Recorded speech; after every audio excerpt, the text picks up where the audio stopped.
السلام عليكم، عاملين ايه؟ يا رب تكونوا بألف خير. تعالوا في فيديو النهارده نعمل مع بعض ورك الرومي التحفه ده. ازاي يطلع معاكي باللون والجمال ده وفي نفس الوقت تتبيله بسيطه وطريقه تسويه سهله قوي، وهيطلع معاكي مستوي جدا زي ما هتشوفي دلوقتي وهتشوفي كمان في اخر الفيديو. عشان تتابعي كل تكاتي اشتركي في قناتي تكاتي في مطبخي وفعلي الجرس على كلمه الكل عشان باذن الله يوصلك اشعار باي فيديو جديد. ويلا بينا نسمي الله ونصلي على الرسول ونشوف الطريقه مع بعض.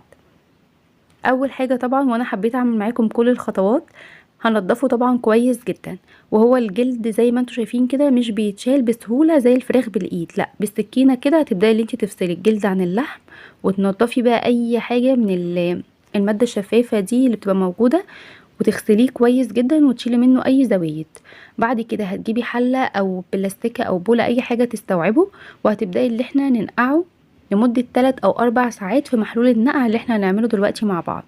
ملح، انا حطيت كيس ملح كده من الكيس الصغيرة، وقرنفل، وجنزبيل بودر، وورق لورا بودر. لو عندك ورق لورا عادي تقدري برضو ان انت تضيفي منه طبعا. شوية خل، والخل يا جماعة مش بيثبت الزفارة في الفراخ ولا اي حاجة، انا بصراحة بستخدمه على طول. الخل مادة معقمة وحلوة جدا. وشوية دقيق ومعلقة سكر كبيرة، وعصرت 3 ليمونات، وزودت كل الخليط ده بالمية وهسيبه منقوع فيه لمدة 3 أو 4 ساعات زي ما اتفقت معاكم. غطيت الحلة بالشكل ده وهسيبه اللي هو منقوع فيها. ومحلول النقع اللي احنا عملناه ده بيشيل فيه اي ريحة غير مستحبة، وكمان بيخلي اللحم لما يجي يستوي يبقى دايب كده وحلو. تعالوا بقى نعمل مع بعض التتبيلة بتاعتنا. بصل وطماطم وفلفل رومي مضروبين في الكبة عادي جدا، عليهم مستردة وكاتشب وزيت وخل وعلبة زبادي. طبعا التتبيله دي تنفع للفراخ المشويه وبتبقى تحفه. معايا ليمونتين هبدا ان انا اعصرهم، ملح. بصوا هي تتبيله هتحس ان فيها تفاصيل كتير بس والله طعمها تحفه. تقدري طبعا تستبدلي منها اي حاجه او تشيلي منها اي حاجه المتوفر عندك. فلفل اسود، كزبره ناشفه، بابريكا، روزماري، وجنزبيل بودر، وزعتر بودر، وكاري، ورشه كده من جوز الطيب. تمام كده. لو مش متوفر عندك كل البهارات دي، وحطيت خلطه مشاوي. تمام كده. تقدري ان انت تعملي مثلا ببهارات فراخ وملح وفلفل اسود، شويه كاتشب او معلقه صلصه المتوفر عندك. بس لو مشيتي بالتتبيله دي هتدي معاكي نتيجه برضو كويسه قوي. معايا بقى معلقه زبده، وبدات ان انا ادوبها او اللي هو الينها بالشكل اللي انتوا شفتوه ده كده في الطبق، وبعد كده قلبتها كلها مع التتبيله. تمام كده. معلقه زبده كبيره كده يعني او معلقتين. ودقت التتبيله في الاخر حسيت ان هي محتاجه شويه ملح فحطيت لها. هبدا بقى ان انا اجيب الورك العملاق بتاعنا ده، وهنبدا اللي احنا نديله فتحات كتير قوي. تمام زي ما انتوا شايفين يعني كده. وهبدا اللي انا اديله نغزات كده بالشكل ده بحيث ان هو التتبيله تدخل في اللحم كله وفي نفس الوقت يستوي كويس جدا. وهتشوفوا معايا في الاخر كمان مستوي ازاي. كان مستوي جدا. وهقولك برضو خد قد ايه في الفرن. ببدا ان انا افتح كده فيه بالشكل ده من كل حته بقى طبعا زي ما انتوا كده شايفين معايا. وطبعا اللي انا بعمله ده قبلها بيوم، يعني قبل التسويه بيوم. هبدا بقى اجيب التتبيله الخطيره بتاعتنا دي، وهبدا ان انا ادخلها في الفتحات اللي انا عملتها دي كلها، واتبله من كل الجوانب كويس جدا. يا جماعه ما تستكتروش التتبيله، عايزه اقول لكم تاني التتبيله دي والله تحفه قوي. وكمان اي طيور او الفراخ عموما بتحب ان هي تتبل كويس قوي.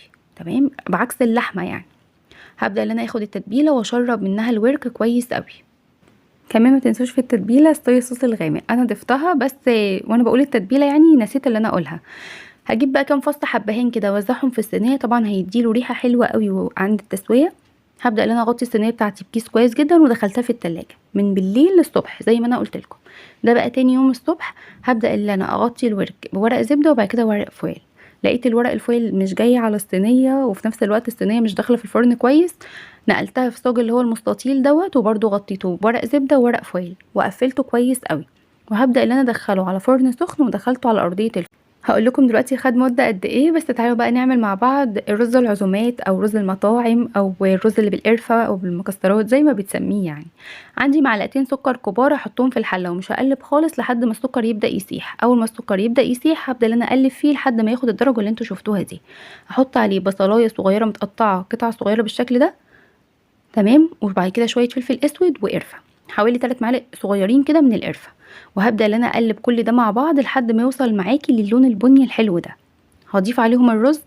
ده طبعا رز مصري مغسول مش منقوع طبعا. وهبدا ان انا اضيفه عليهم، واحط الملح هقلب رز مع الحاجات دي كويس جدا، وبعد كده احط عيار الرز عادي جدا، يعني يا اما بمجرد النظر يا اما لكل كوبايه رز كوبايه ميه.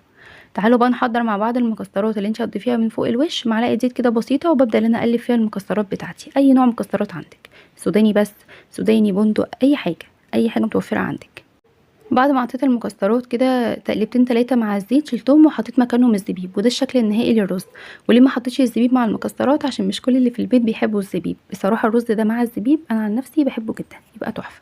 ده كده شكل الورك بعد ما استوى تماما. هنبدا بقى ناخد الدهون اللي نازله دي من الزبده ومن الورك عموما، هبدا ان انا المع بيه الوش بالشكل ده. وطبعا شلت ورق الفويل والزبده وهحطه بقى تحت الشوايه ياخد لون حلو كده زي ما هتشوفوا معايا دلوقتي. الورك ده خد تسويه في الفرن قد ايه؟ خد 3 ساعات على ارضيه الفرن. تمام كده. بعد ما خد وش زي ما انتوا شفتوا، قلبته على الجهه التانية. ولو تلاحظوا معايا شايفين العظمه مكشوفه ازاي من كتر ما هو مستوي؟ بجد كان مستوي جدا. بعد ما خد وش برضو من الناحيه التانية، ده كده بقى الشكل النهائي وبقى جاهز خلاص على الاكل. وده كده بيكون شكله. كمان تقدري تسويه في الكيس الحراري لو حابه، او متوفر عندك كيس حراري مثلا يكون كبير شويه، تستبدلي الفويل بالورق الزبده، ونفس التتبيله بنفس كل حاجه هتحطي الورك اللي عندك في الكيس الحراري. شايفين مستوي قد ايه؟ مستوي جدا. تمام كده. لحد هنا اكون خلصت معاكم الفيديو. لو عجبك الفيديو اعملي لايك واشتراك للقناه وفعلي الجرس على كلمه الكل عشان باذن الله يوصلك اشعار باي فيديو جديد. والسلام عليكم ورحمه الله وبركاته.